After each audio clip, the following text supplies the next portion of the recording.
সুপ্রভাত। আমি রিঙ্কু। আমার এই ছোট্ট পরিবারের সকলকে স্বাগতম। কেমন আছো তোমরা? আশা করছি যে যেখান থেকে আজকের ব্লগ ভিডিও দেখছো সবাই বেশ ভালো আছো, আর আমিও বেশ ভালো আছি। আজকে বারটা ছিল মঙ্গলবার, আর জানো তো ছেলের আইসিএসসি পরীক্ষা চলছে, সেই কারণে আজ একটা সপ্তাহের জন্য ছুটি নিয়েছি অফিস থেকে। আজ একদম সংসারের কাজকর্ম দিয়ে শুরু করেছি। হাজবেন্ড সকালে অফিসে বেরিয়ে গেছে, ওর জন্য চা টিফিন যেমন করে দেওয়ার করে দিয়েছি, আর এবার আমাদের চা নিয়ে বসেছি, চা খাবো সবাই মিলে। সবাই বলতে আমি, আমার শাশুড়ি মা আর দেওর, এই তিনজনে সকালবেলা দুধ চা খাই। হাজব্যান্ডকে র চা করে দিই, ও দুধ চা খায় না। আর যদিও জানি সবারই দুধ চা খাওয়াটা ভালো নয়, কিন্তু ওই যে অভ্যাসটাকে ত্যাগ করতে পারিনি। অনেক চেষ্টা করেছিলাম, মাঝখানে যখন হাজব্যান্ডের শরীর খারাপ হয়েছিল তখন একদমই এটা থেকে বিরত থাকতে চেয়েছিলাম, কিন্তু পারলাম না। অবশেষে আবারও দুধ চাই ফিরতে আসলাম। এই দুধ চাটা আমার কাছে একটা নেশার মতন হয়ে গেছে, যদি না খাই না প্রচন্ড মাথা যন্ত্রণা করে, আর সেটা একদমই সহ্য করতে পারি না। চাল ধোয়া আর সবজি ধোয়া জলগুলো আমি রেখে দিই, সেইগুলোকে গাছের গোড়ে দিয়ে দিলাম দেখতেই পেলে। আর ছেলের পরে পরীক্ষা বুধবার দিন। বুধবার পরীক্ষা আছে কমার্শিয়াল অ্যাপ্লিকেশন। জানো তো, আমার গ্র্যাজুয়েশন লেভেলে এই কমার্সের বিষয়টা বা অ্যাকাউন্টসটা খুব প্রিয় ছিল, ইন্টারেস্টিং ছিল। কেননা ওই বিষয়টাতে নিয়ে আমি পড়েছি, সেই কারণে ছেলেকে ইচ্ছে আছে অ্যাকাউন্টস নিয়ে পড়ানোর। জানি না ও কি করতে চায়, ওর ডিপেন্ড করবে ওর নিজের ওপর। আর জানো তো, এই যে একটা সপ্তাহ ধরে আমি অফিস থেকে ছুটি নিয়েছি, আমার যেন সময় একদম কাটছে না। সকালটা যে কোনো কাজের মাধ্যমে ঘরের রান্নাবান্নার মাধ্যমে কাটছে, কিন্তু এই দুপুর হলে পরে ছেলে কোনো সময় স্কুলে পরীক্ষা দিতে যাচ্ছে, তারপর থেকে যেন একদমই সময় কাটছে না। খুব যেন বোরিং লাগছে। আর এদিকে দেখেছো, এই যে ঘরের কি অবস্থা, সব উঠে গেছে। চলো, যদিও ছেলে বাড়িতে ছিল, ও গোছাতে চেয়েছিল, কিন্তু আমি বললাম না, যাও তুমি পড়তে বসো, আমি তুলে দিচ্ছি। আর তার মধ্যে আজকে ইচ্ছে আছে এই চাদরটাকে আজকে তুলে নেওয়ার, তারপরে আবার একটা চাদর পাতবো। কাজে একটু সময়টা একটু বেশিই লাগবে। আর সেই সব কাজ কি ছোটদের দিয়ে হয়? যদিও শেখালে সবই পারে, তবু আমি এই কাজটা এখন মনে হলো এই কাজটা আমি করলেই বেটার। ওর সময়টা নাহলে নষ্ট হবে। আমার ঘরের খাট একদম সোজা টান টান থাকবে, এটা আমার বেশি ভালো লাগে। যদিও আমার ছেলেও এইভাবে করেই গোছায়, তাতে কোনো আমার অসুবিধা নেই। কিন্তু এই যে যদি একটুও কুঁচকে থাকে আমার ঠিক ভালো লাগে না। এই যে সামনে এখন দেখছি যে সামনে জায়গাটা কুঁচকে আছে, সেটা কিন্তু আমার ভালো লাগছে না। তারপরে পরে সেটাকে আবার ঠিক করে নিলাম। ব্যাস, এই আমার খাট গোছানো।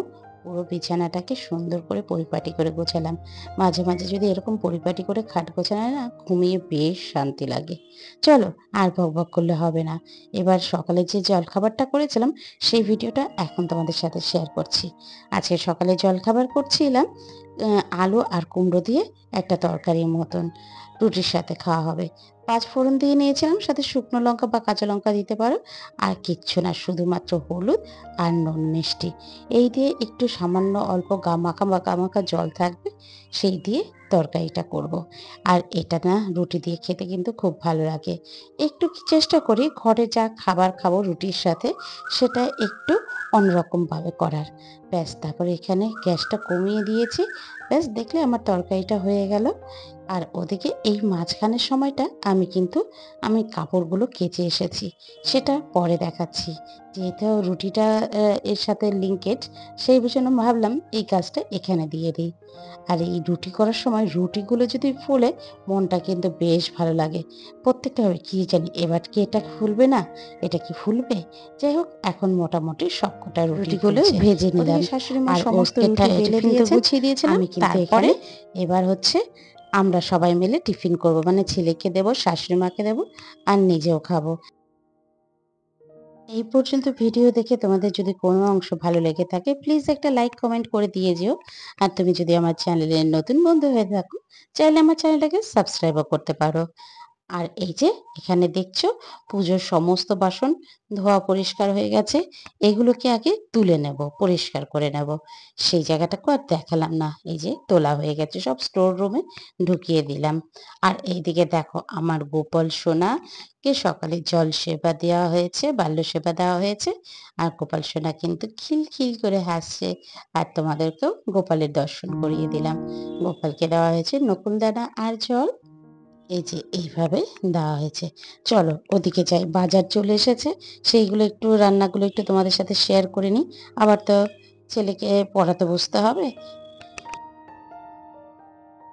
আজ বাজার থেকে এসছে কাটাপোনা, সামুদ্রিক মরলা আর চিংড়ি মাছ। এই মোটামুটি এসেছে। তবে আছে সবকটা মাছ কিন্তু খাওয়া হবে না, কিছু কিছু মাছ আবার রেখে দেওয়া হবে। এই যে দেখছো শাশুড়ি মা সমস্ত মাছ ধুয়ে বেছে পরিষ্কার করে দিচ্ছে। আর তারপরে এদিকে আমি রান্না কিন্তু অলরেডি বসিয়ে দিয়েছি। প্রথমে ভেন্ডি ভেজে নিচ্ছি। এই ভেন্ডি কিন্তু আমার ছেলের সব থেকে প্রিয় একটা সবজি। তো এটা হলে ওর প্রায় বলতে পারো এই দিয়েই পুরো ভাত খাওয়া হয়ে যায়, যদিও আমরাও সবাই ভালো খাই। চলো, পাশাপাশি ওদিকে মাছ ভাজাও শুরু করে দিয়েছি। কাটাপোনা মাছ, কাটাপোনা মাছ দিয়ে আজকে ঝোল করব। আর ওদিকে সামুদ্রিক মলাটাকে শুধু ভাজা হিসাবেই রাখবো। আবার ওদিকে বলে গেল চিংড়ি মাছ দিয়ে নাকি লাউ ঘন্ট খাবে। এতগুলো আইটেম ইচ্ছে করে না, কিন্তু ওই যেহেতু বাড়িতে আছি সেই সুযোগ সমস্ত রান্না করতে হচ্ছে। চলো রান্নাগুলো একটু তাড়াতাড়ি করে করে নিই।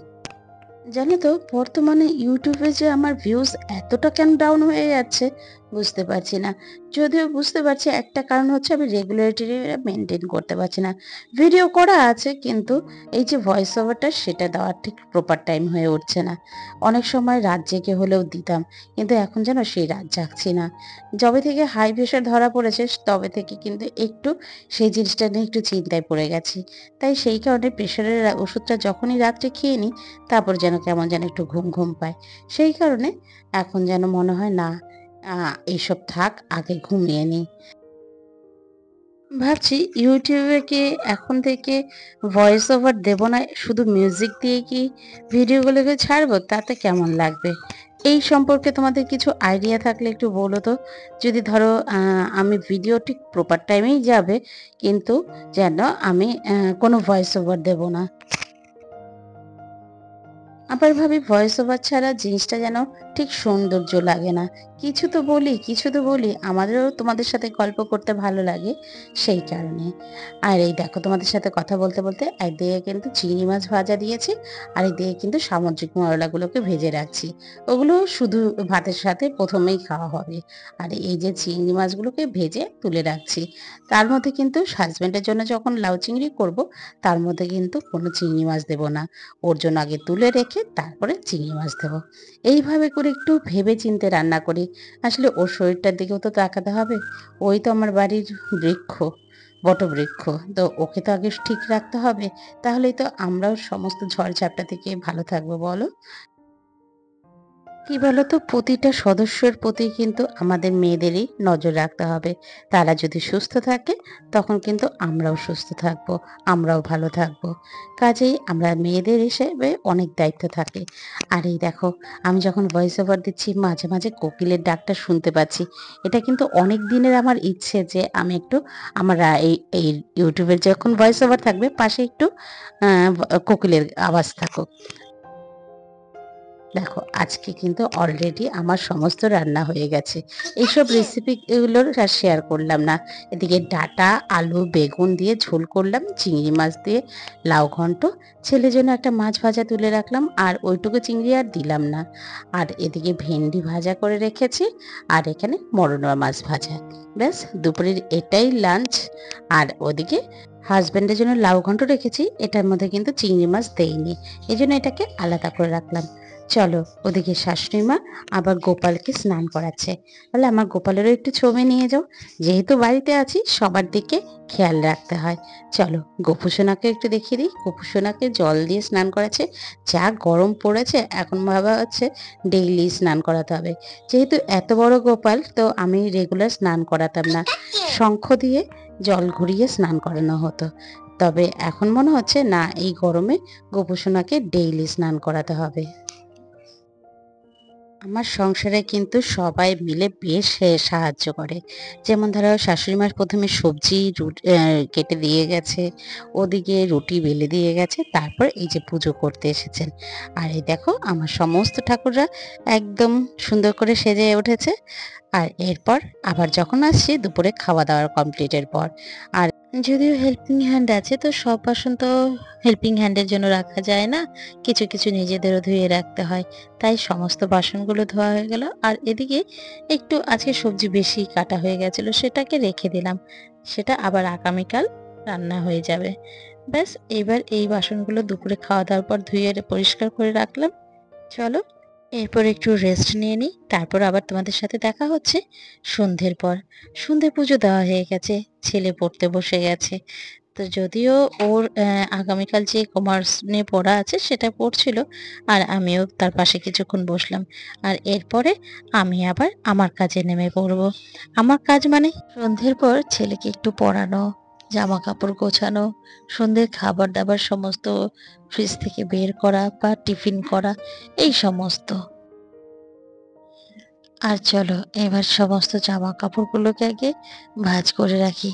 আর জানো তো এইসব জামা কাপড় বেশিরভাগই আমি কিন্তু আয়রন করি না।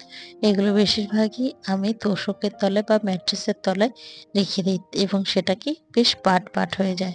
চলো এবার সমস্ত যেটা যেখানে জিনিস সেটা রেখে দেব। যেমন ধরো এই যে চাদরগুলো সেগুলো হচ্ছে ডিভাইনের ভেতরে একটা ব্যাগ আছে শীতের জামা কাপড় রাখি তার ভেতরে রেখে দিলাম। আর যেগুলো অফিসিয়াল জামা কাপড় সেগুলো আলমারিতে রাখবো। আর যেগুলো রোজকার পরার সেগুলো বাইরেই রাখবো হাতের কাছে। এইভাবে করে আমি জামা কাপড়গুলোকে ৩ ভাগে ভাগ করে নিলাম। জামা কাপড় গোছানোর সাথে সাথে রাতের খাবার দাবারও অ্যারেঞ্জমেন্ট করব। আজকে এই পর্যন্তই। আবারও দেখা হচ্ছে পরের দিনের একটা নতুন ব্লগে, নতুন কোনো কন্টেন্ট নিয়ে।